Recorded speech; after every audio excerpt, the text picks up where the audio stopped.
When I was 22, I started renting the downstairs apartment in my parents' house just to save money, but also have a little more privacy. Even though my parents would go away a decent amount, it still just felt like I had no privacy and couldn't even have friends or girls over in peace. The downstairs apartment is separated by a lockable door in the stairway. It was an open layout down there, with the mini kitchen being a part of the living room area. There was then my bedroom, bathroom, and laundry room down the hall, and a side entrance through the living room. This happened on a weekend that my parents were away, so I could be as loud as I wanted. I had my friends Anthony and Jay over, just to shoot the shit, and have a couple drinks on the couch watching the hockey game. Since my parents weren't home, we were blasting music as we chilled. I wouldn't say I got drunk, but I definitely got a buzz going by the end of the game. I would keep the door between my apartment and the upstairs unlocked when my parents were gone, since I didn't have to worry about them randomly coming down. I kept the drinks in the fridge upstairs since it was bigger, and quite literally just worked better since my friends drove and had been drinking. Both of them decided to crash at my place for the night. The couch down there was massive. It could easily sleep 3 people if they laid down the correct way. So after a pretty long night of drinking, I said goodnight and went to my room to go to sleep. I found myself waking up in my bed a few hours later. It was still the middle of the night, or early morning hours. I immediately heard what most likely woke me up. I heard footsteps from upstairs. Someone was walking around up there. It was a pretty natural assumption that it was Anthony or Jay going upstairs to check my parents' fridge for cold water or something. So I didn't let it bother me. I closed my eyes again, only to hear something else. Just a couple minutes later, the sound of my bedroom doorknob. Someone tried twisting it, but it was locked. I always lock my bedroom door. It's just a force of habit. I wondered why either of them were trying to come in, but I was tired and figured if I just didn't say anything and pretended to be asleep, they'd go back to sleep themselves. Maybe it sounds weird, but I just didn't have the energy to be bothered at all, and it worked. I fell asleep shortly after that. When I woke up the next morning, Anthony was already gone, but Jay was still asleep on the couch. When he heard me open the fridge door, he slowly started moving around and rubbing his eyes. I asked him if he was trying to come into my room last night, and he said no. He didn't think so, but that he didn't remember because he got pretty drunk. He and I went to a nearby deli to get some bacon, egg, and cheeses, and coffee, and then we ate them in my backyard. He left not long after that, and I pretty much went about my day as usual. I didn't ask Anthony if he tried coming into my room, because, honestly, I didn't care that much about it. It really wasn't a huge deal. I think I spent most of that Saturday out of the house, doing stuff with other friends. I got back home pretty late at night, but not really intoxicated, because that day was more of a marathon, and by then I'd sobered up. I was beat though, so I had a snack, washed up, and went straight to bed. When I say went to bed, I actually mean I crawled into bed and watched like an hour of something on TV. After I turned off the TV, right away, I heard it. Creaks and thumps from above, almost sounding like footsteps, similar to the night before, directly overhead in the kitchen upstairs. I had to really focus and listen, but the sound stopped. I felt my heart start beating a bit faster. I felt a slight nervous feeling in my gut for a few minutes as I was sitting up, waiting to hear something else. Eventually, I laid back down and relaxed, realizing it was most likely just some normal house settling noises, and my paranoid thoughts were making them out to be louder than they were. I couldn't have been more wrong. I should have trusted my initial feeling. When I heard the doorknob to my bedroom door move again, I sprang up so quickly that you'd think I was about to get hit by a bus. The doorknob only moved for a couple seconds, like it did the night before. But tonight, there was a light knock at the door, followed by the doorknob. I didn't say a word. I reached for my phone, which was on the bed, and started texting my family, along with Anthony and Jay. I knew the chances of it being one of my friends were next to zero, but deep down, I was hoping one of them would, by some chance, respond back, saying, "Yes, it's me." My parents didn't answer the phone. They must have been asleep. They were not supposed to be back until Monday. There was no way. I was about to say, "Who's there?" I quietly got out of my bed and hid behind the corner dresser, grabbing a blunt object in the scary thought that whoever was out there would kick the door down and rush the bed. I'm not kidding. I think 10 minutes went by, and I didn't move from the spot, but there wasn't another set of knocks. I called 911 finally, and whispered as quietly as I could, while still being loud enough to hear. I waited on the line with the 911 operator until the police arrived. Since I didn't feel safe exiting the room, I asked the operator if she could tell the police to meet me at my bedroom window. Once an officer was outside my window, they gave it a tap, and I went to open it. Thank God I was on the first floor. I handed him the key to the side door, and moments later, I heard the entrance to my apartment open. It was only then that I left my bedroom and was greeted by 2 officers. I turned on all the lights. My apartment was small, with not many places to hide, so the search down there was quick. Then we went up to the main floor and searched it. Nothing. And then we got upstairs. I told the officers what each room was before they'd enter. It was when they entered my parents' room that I heard a commotion about 30 seconds later. I was outside in the hallway when I heard it. I took one peek into the room and saw 2 officers yelling at someone under my parents' bed. I felt a knot in my stomach. I was told to wait downstairs. It was minutes later that they were walking down a tall, dirty, scary-looking man in a sweatshirt and shorts. They asked me if I knew this man, and I said, "Of course not." The look of hate that man gave me was haunting. He looked like he could have been homeless, crazy, or both. Once he was out of the house, I felt a million times better. The police told me that if I or my parents wanted to follow up, to call the precinct after they left. The first thing I did was text every family and friends group chat I had. Being that it was so late, only a few people responded. I called my parents first thing in the morning to explain what happened. They were, of course, in awe, as anyone would be. But because the man was homeless, and nothing was apparently stolen, my parents didn't pursue any legal action. I feel like it's possible. I left the front door unlocked. That night, Jay and Anthony came over, and he simply walked right in. When we were blasting music, or a scarier thought, he could have been in the house for much longer than that, and we just never knew.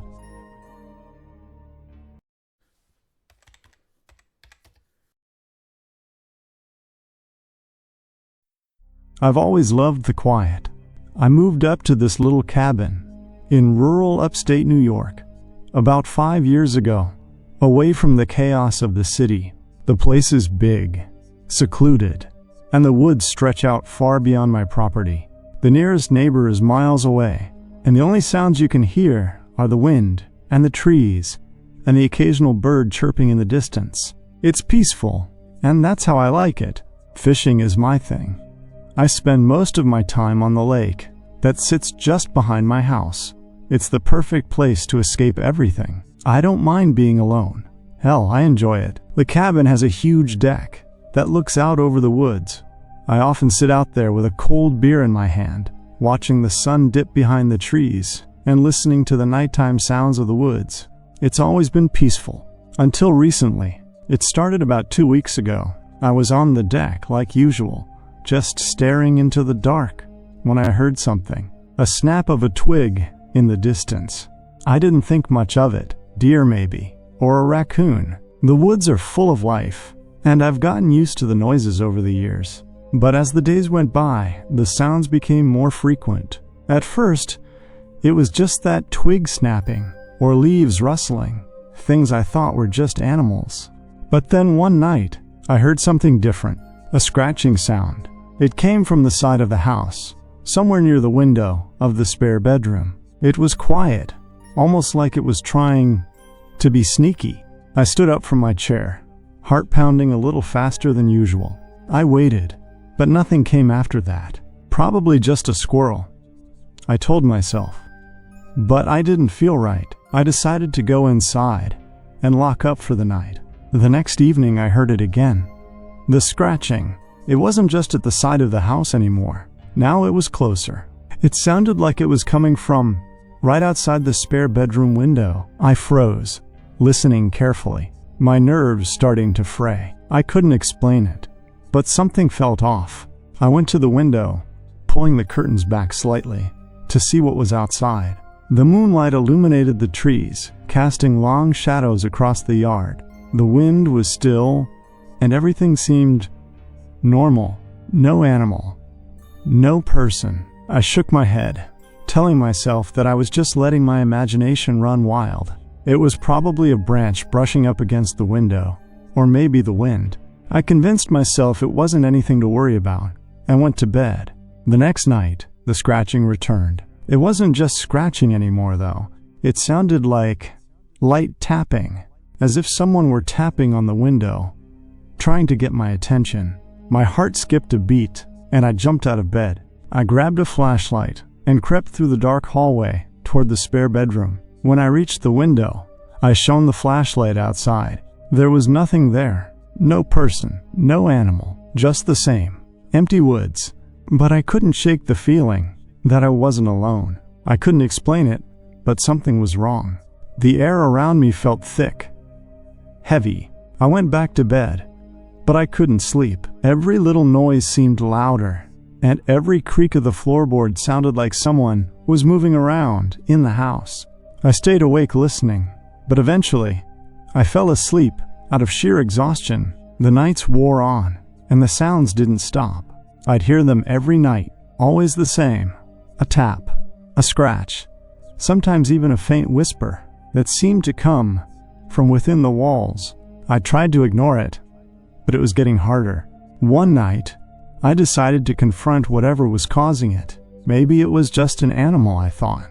Maybe a raccoon or some other critter had found its way inside. I grabbed a crowbar from the shed out back, figuring it might be a good idea to have something in case things got weird. I went to the spare bedroom and carefully opened the door. The air inside felt stale, like it hadn't been touched in ages. I hadn't used the room in months. I shone the flashlight around the room, moving slowly, checking every corner, under the bed, behind the dresser. Nothing. I stood there for a minute, feeling like an idiot. There was nothing. It was just the same old room, empty. But as I turned to leave, I noticed something. The closet door was slightly ajar. I don't remember leaving it that way. My stomach dropped. I slowly walked over and pulled open the door. Nothing was inside, but as I shone the flashlight into the back corner of the closet, I saw something strange. A small piece of cloth caught on the edge of the wall. It was dark, torn, almost like a piece of clothing. My breath caught in my throat. I couldn't think straight. My mind raced. Was someone here? Had someone been inside my room? I backed out of the room, my heart thudding in my chest. I slammed the door shut and bolted it. I couldn't stand that house. Another second, I went outside, hoping the fresh air would clear my mind. The darkness of the woods felt like it was closing in on me, but I tried to shake it off. Maybe it was just my nerves. Maybe the isolation was getting to me. I slept on the couch that night, a baseball bat within reach. But I didn't hear anything. No scratching. No tapping. It was quiet. Almost too quiet. The next night, I decided to be brave. I was going to stay in my bed, and I wasn't going to let whatever this was drive me out of my own house. But just as I was about to drift off to sleep, I heard it again. The tap, tap, tap against the window. I jumped up, heart racing, and grabbed the flashlight. I ran to the spare bedroom, not caring how loud my footsteps were. This time, when I pulled back the curtain, I didn't just see the woods. I saw a shadow. Someone standing just outside the window, barely visible in the dim light. I froze, my blood running cold. I turned around, my mind spinning. Who was that? What were they doing here? I didn't want to believe it, but there was no denying it now. Someone had been outside my house, and they had been watching me. I ran to the phone and called 911, my hands shaking so much that I could barely dial. The operator answered, and I could barely speak through the panic in my voice. "Someone's been outside my house," I said. and I think they're still here. I gave them my address, and they said they'd send someone out right away. I hung up and looked around the room. I needed to leave. I couldn't stay here anymore, but as I turned to grab my jacket, I heard something. From the hallway, a slow creak. Someone was moving through the house. I didn't hesitate. I ran for the back door, flinging it open and tearing through the woods. I ran as fast as I could, not stopping to look back, my lungs burning with every step. By the time I made it to the edge of the property, I could see the flashing lights of the police cars in the distance. I slowed down, my body trembling, and I hid behind a tree, watching the officers arrive at the house, guns drawn, searching the place. But I didn't stick around to find out what happened. I couldn't. I knew that whatever or whoever had been in that house, it wasn't done. I wasn't safe there anymore. I haven't gone back since. I followed up with the police to let them know I was all right, so there wouldn't be a search out for me. The cabin is still there, sitting alone in the woods, but it doesn't feel like home anymore. Every time I close my eyes, I hear the tapping sounds. I don't know who was in my house or what they wanted, but I know one thing for sure. They were waiting for me, and they're still out there.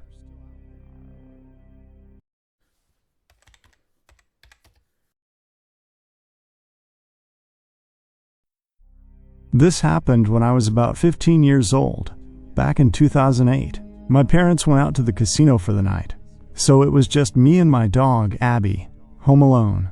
It was about 11 at night, and I was up messaging some friends on Instant Messenger and watching YouTube videos. As I was typing and chatting away, I heard Abby barking at something in the living room. I figured it might be my parents getting home, and just waited. After about a minute or so of more barking and no sound of the door opening, I got up and went into the living room to check it out. Abby was facing the windows that looked out onto our driveway, still barking. I couldn't really see out of the windows because the lights were off outside, and it was really dark. I peered through the window and saw only the one car in our driveway, so I knew my parents hadn't come home yet. I chalked it up to Abby possibly hearing a neighbor's car door slam shut, or a particularly loud car driving by, as we lived on a main road, with lots of noise even late at night.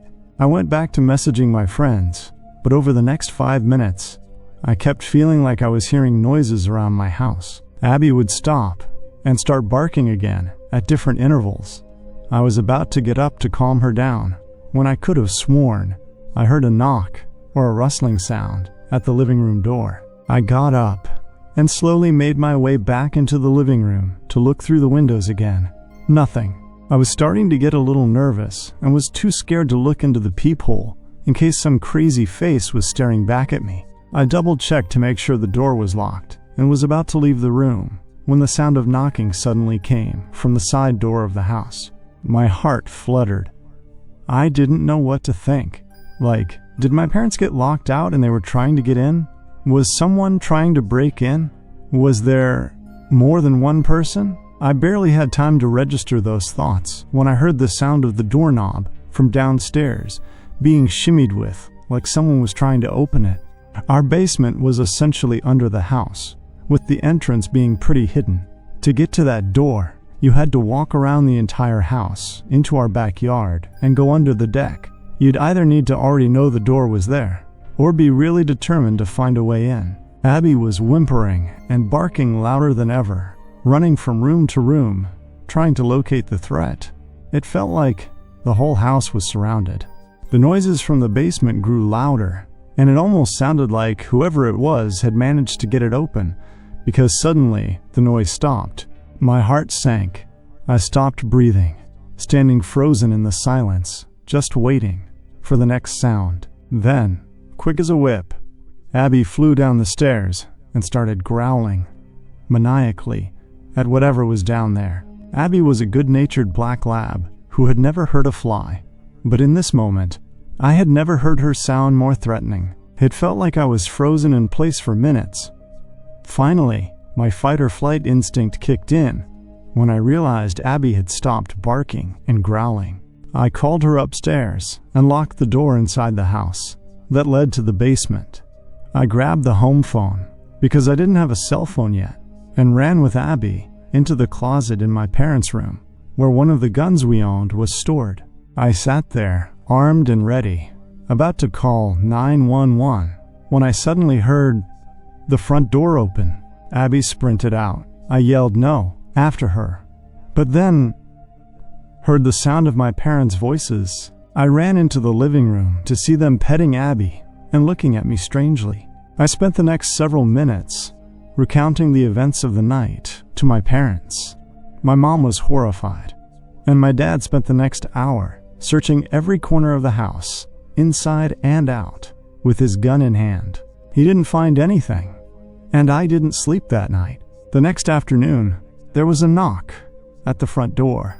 My heart immediately skipped a beat, and I instinctively darted into another room. My dad opened the door to find my Uncle Pete standing there with an envelope in his hand. Uncle Pete was a narcissistic creep, to say the least. He always mistreated my aunts and acted very weird around the kids and cousins at family parties. Nothing illegal, as far as we knew, but he just had this way about him. You knew to try to avoid him. Growing up, I always felt a bit anxious whenever he talked to me.